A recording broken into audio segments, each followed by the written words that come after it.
আল্লাহ তাআলার কুদরতি পা জাহান্নামের ভেতরে ঢুকিয়ে দিবেন।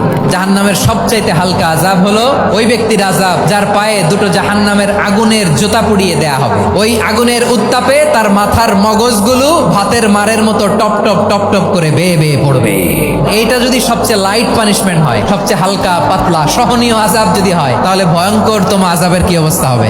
জাহান্নামের অবস্থা এত ভয়ঙ্কর হবে, জাহান্নামের ভেতরে লক্ষ লক্ষ কোটি কোটি কাফির মুশরিককে দেওয়ার পরেও জাহান্নাম বলবে হালমিম মাজিদ, আরো আছে নাকি, আরো দাও, আমার ক্ষুধা নিবারণ হয় নাই।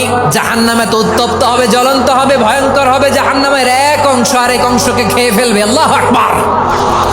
জাহান্নামের রক্ষী ফেরেশতারা কি করবে তারা নিজেরাও বুঝতে পারবে না। কোনো কিছুতেই যখন জাহান্নামকে শান্ত করা যায় না, আল্লাহ তাআলা তার কুদরতি পা জাহান্নামে ঢুকিয়ে দিবেন। দেওয়ার সাথে সাথে জাহান্নাম থেকে আওয়াজ আসবে, কাত বিইজ্জাতিকা ওয়া বিকারামিকা, আল্লাহ আপনার ইজ্জতের কসম, যথেষ্ট হয়েছে, আর লাগবে না। সুবহানাল্লাহ বলেন।